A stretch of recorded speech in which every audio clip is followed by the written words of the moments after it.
Yeah, g'day, kia ora folks. Carl Bromley here in Christchurch, City, New Zealand.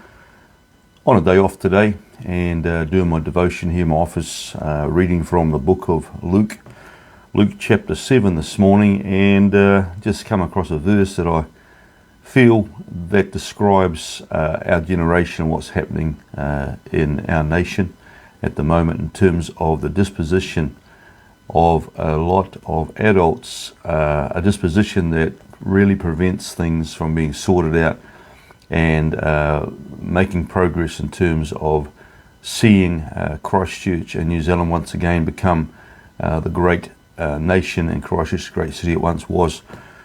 Jesus said this in Luke 7, verse 31. And the Lord said, "To what then shall I liken the men of this generation? And what are they like?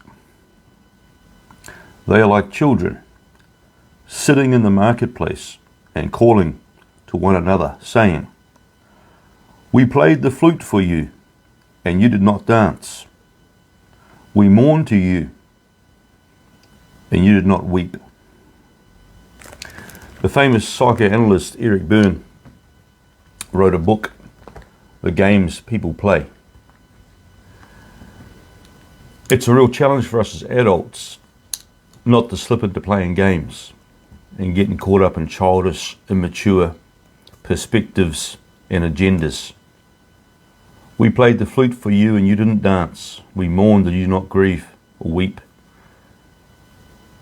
The problems in New Zealand as a nation and Christchurch aren't going to go away until we all pull up our big boy pants and our big girl pants and be adult and mature about things. Until people still come to the point of realizing, that they need to swallow egos, humble themselves, put aside minor squabbles and differences, to stop majoring on minors and start to major on the majors. Things aren't going to change. We need, in this city and nation, to come back to the founding principles. The principles of our sovereignty as a nation, our independence, our self-sufficiency, the principles of a true and pure democracy, elected representation of genuine public officials that actually listen and serve the people. And we need to come back to upholding, re-establishing and securing the freedoms of our nation that need to be enshrined under the principles of the Bill of Rights. If the foundation of a house or any building is not solid, no matter what you build upon, it's going to crumble. We live in a time today in Christchurch City that reflects what's happening in all of our nation and perhaps the world, is that the foundations of our once great nation have been undermined and been compromised. And we're not going to get those foundations back, our sovereignty, democracy, and our freedom, until we stop squabbling like little children, until we swallow our egos and pride and start really working together. I hear this cry all over the place: unity, unity, unity. And it's just like children in the marketplace playing a game. I want unity. We've got to be united. We can do great things if we come together. But often the voices crying those things are the ones who are unwilling to really unify. Often they want unity, but on their terms.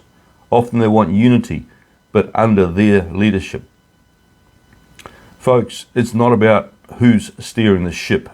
It's not about who's got their hand on the steering wheel, holding the microphone, in the limelight. We need to come together as adults in true unity and put egos aside.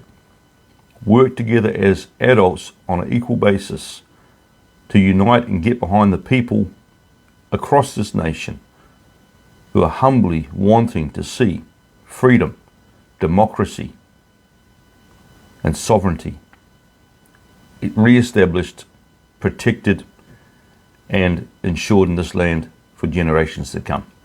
Anyway, just a thought this morning, and yep, it starts with the man or the woman in the mirror, and yes, Let's push forward, let's unify, but let's do it genuinely, not under pretense.